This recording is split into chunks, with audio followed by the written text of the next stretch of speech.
Welcome to the audio edition of St. Giles in the Word for January 30th, 2024. I am reading from the New International Version today. Our readings today include Matthew 27 and Psalm 26. We begin today in the Gospel of Matthew. Early in the morning, all the chief priests and the elders of the people made their plans how to have Jesus executed. So they bound him, led him away, and handed him over to Pilate the governor.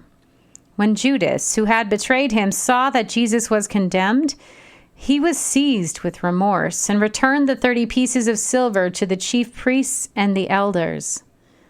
"I have sinned," he said, "for I have betrayed innocent blood."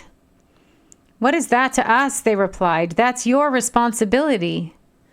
So Judas threw the money into the temple and left. Then he went away and hanged himself. The chief priests picked up the coins and said, "It is against the law to put this into the treasury since it is blood money." So they decided to use the money to buy the potter's field as a burial place for foreigners. That is why it has been called the field of blood to this day.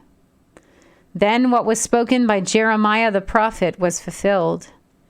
They took the 30 pieces of silver, the price set on him by the people of Israel, and they used them to buy the potter's field as the Lord commanded me. Meanwhile, Jesus stood before the governor, and the governor asked him, "Are you the king of the Jews?" "You have said so," Jesus replied. When he was accused by the chief priests and the elders, he gave no answer. Then Pilate asked him, "Don't you hear the testimony they are bringing against you?" But Jesus made no reply, not even to a single charge, to the great amazement of the governor. Now it was the governor's custom at the festival to release a prisoner chosen by the crowd. At that time, they had a well-known prisoner whose name was Jesus Barabbas. So, when the crowd had gathered, Pilate asked them, "Which one do you want me to release to you? Jesus Barabbas or Jesus who is called the Messiah?" For he knew it was out of self-interest that they had handed Jesus over to him.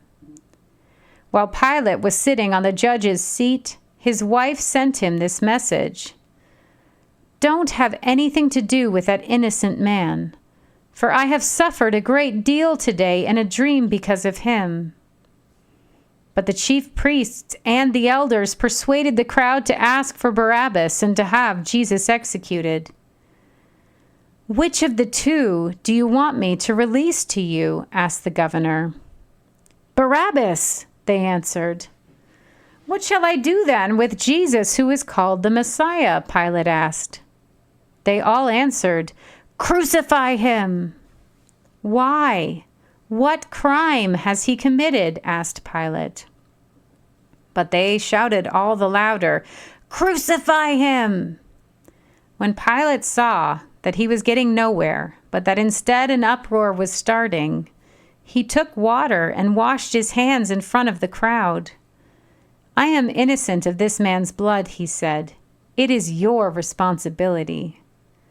All the people answered, "His blood is on us and on our children." Then he released Barabbas to them, but he had Jesus flogged and handed him over to be crucified. Then the governor's soldiers took Jesus into the praetorium and gathered the whole company of soldiers around him. They stripped him and put a scarlet robe on him, and then twisted together a crown of thorns and set it on his head. They put a staff in his right hand. Then they knelt in front of him and mocked him. "Hail, King of the Jews," they said. They spit on him and took the staff and struck him on the head again and again. After they had mocked him, they took off the robe and put his own clothes on him. Then they led him away to crucify him. As they were going out, they met a man from Cyrene named Simon, and they forced him to carry the cross. They came to a place called Golgotha, which means the place of the skull. There, they offered Jesus wine to drink, mixed with gall, but after tasting it, he refused to drink it. When they had crucified him, they divided up his clothes by casting lots, and sitting down, they kept watch over him there. Above his head, they placed the written charge against him: "This is Jesus, the King of the Jews." 2 rebels were crucified with him, one on his right and one on his left. Those who passed by hurled insults at him, shaking their heads and saying, "You who are going to destroy the temple and build it in 3 days, save yourself. Come down from the cross if you are the Son of God." In the same way, the chief priests, the teachers of the law, and the elders mocked him. "He saved others," they said, "but he can't save himself. He's the King of Israel. Let him come down now from that cross, and we will believe in him. He trusts in God. Let God rescue him now if he wants him. For he said, 'I am the Son of God.'" In the same way, the rebels who were crucified with him also heaped insults on him.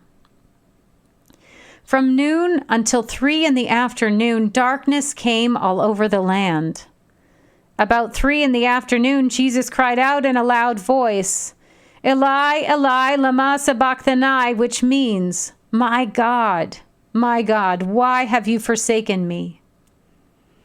When some of those standing there heard this, they said, "He's calling Elijah."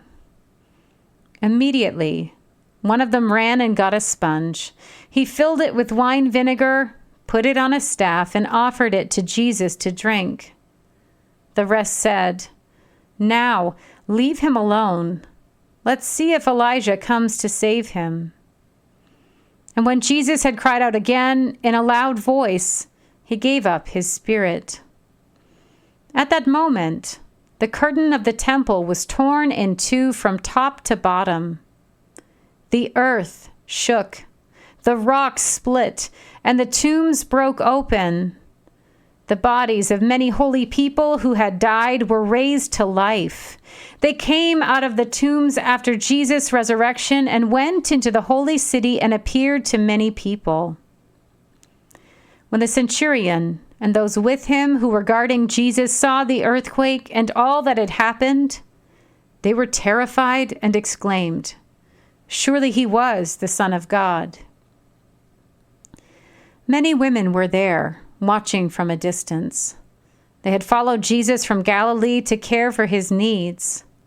Among them were Mary Magdalene, Mary the mother of James and Joseph, and the mother of Zebedee's sons. As evening approached, there came a rich man from Arimathea named Joseph, who had himself become a disciple of Jesus. Going to Pilate, he asked for Jesus' body, and Pilate ordered that it be given to him. Joseph took the body, wrapped it in a clean linen cloth, and placed it in his own new tomb that he had cut out of the rock. He rolled a big stone in front of the entrance to the tomb and went away. Mary Magdalene and the other Mary were sitting there opposite the tomb. The next day, the one after Preparation Day, the chief priests and the Pharisees went to Pilate. "Sir," they said, "we remember that while he was still alive, that deceiver said, 'After 3 days I will rise again.' So give the order for the tomb to be made secure until the 3rd day. Otherwise, his disciples may come and steal the body and tell the people that he has been raised from the dead. This last deception will be worse than the first." "Take a guard," Pilate answered. "Go, make the tomb as secure as you know how." So they went and made the tomb secure by putting a seal on the stone and posting the guard. We move now into the Psalms, Psalm 26. Vindicate me, Lord, for I have led a blameless life. I have trusted in the Lord and have not faltered. Test me, Lord, and try me. Examine my heart and my mind. For I have always been mindful of your unfailing love and have lived in reliance on your faithfulness. I do not sit with the deceitful, nor do I associate with hypocrites. I abhor the assembly of evildoers and refuse to sit with the wicked. I wash my hands in innocence and go about your altar, Lord, proclaiming aloud your praise and telling of all your wonderful deeds. Lord, I love the house where you live, the place where your glory dwells. Do not take away my soul along with sinners, my life with those who are bloodthirsty, in whose hands are wicked schemes, whose right hands are full of bribes. I lead a blameless life. Deliver me and be merciful to me. My feet stand on level ground. In the great congregation, I will praise the Lord. Here ends our readings for today.